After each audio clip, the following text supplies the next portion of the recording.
Zara had always been a hardworking young woman, doing her best to balance a busy job and a life she barely had time to enjoy.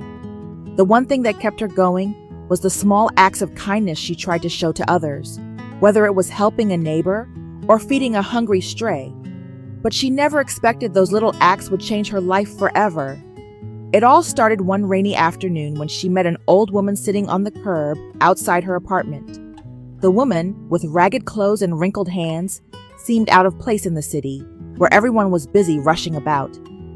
Zara paused, feeling a tug at her heart. She approached the woman, offering her the small sandwich she had left from lunch. "Here, you can have this," Zara said, crouching down beside her. The old woman smiled and accepted, muttering, "Thank you, child." Zara didn't think much of it until she started seeing the old woman around. Every time Zara would pass her on her way to work or home, the woman would smile and nod as if they were old friends. Zara soon found herself getting used to these brief, quiet encounters. One day, as Zara was walking home from work, the rain began to pour down heavily. She saw the old woman sitting in the same spot, but this time something was different. The woman's clothes were soaked, and she was shivering violently. Without thinking, Zara rushed over. "Grandma, what are you doing here in this storm?" Zara asked, feeling a mix of concern and confusion. The woman looked up at her with a strange, knowing smile. "I am exactly where I need to be," she said softly. "Sometimes, the universe brings people together when they least expect it."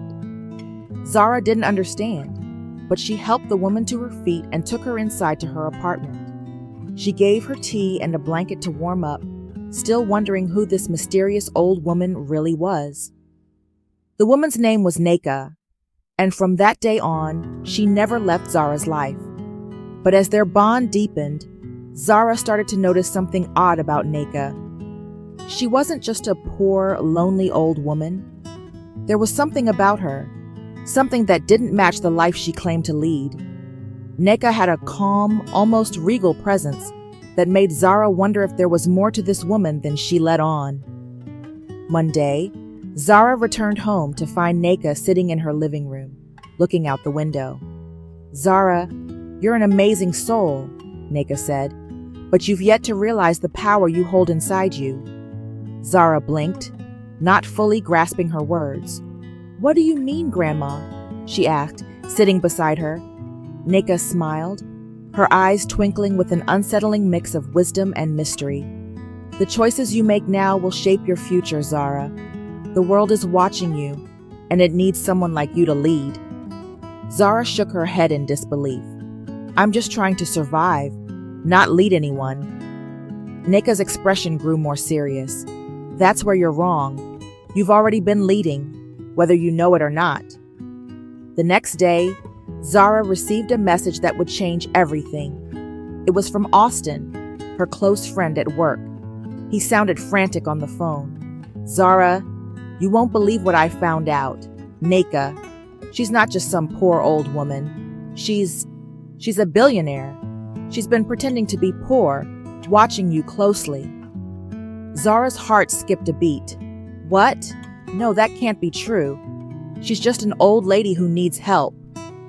Austin's voice was grave. "Zara, I know this sounds crazy, but she's been using this disguise for years. She's been looking for someone like you, a person with a good heart, someone who can make a real difference. You've been helping her, but it's all part of her plan." Zara's mind raced. But why? Why would she hide who she really is? Before Austin could answer, Zara found herself standing outside Nneka's apartment. She needed answers, and fast. Nneka was waiting for her, her eyes filled with a deep, quiet understanding. "You know the truth now, don't you?" she asked softly, as if she already knew what Zara was going to say. Zara felt betrayed. "Why, Nneka? Why pretend to be something you're not? You've been watching me, testing me all this time. Why?" Nneka sighed, then spoke as if revealing a great secret. "I am not just a poor woman, Zara. I have wealth beyond imagination, but I chose to live this way for a reason. I needed to find someone who could be more than just kind on the surface. I needed to see if you had the strength to stand up for what is right, no matter what. Zara's anger started to fade, replaced by confusion. You've been testing me all this time? All the things I did for you, they were part of a test?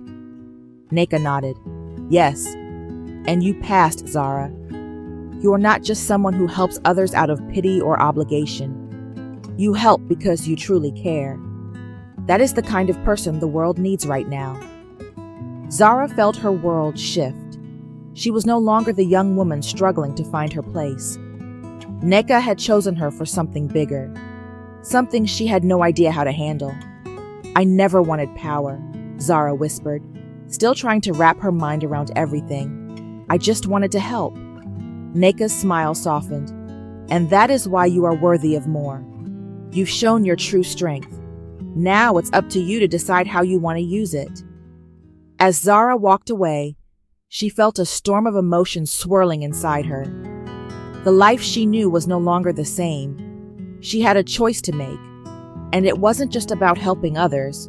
It was about leading them, shaping a future that was hers to define. The moral lesson: true wealth doesn't come from money or status. It comes from the actions you take, the decisions you make in the face of adversity, and the kindness you show to others. Zara learned that sometimes the most unexpected people come into our lives to help us see our own strength. It's not about what you have, but what you choose to do with it that defines you.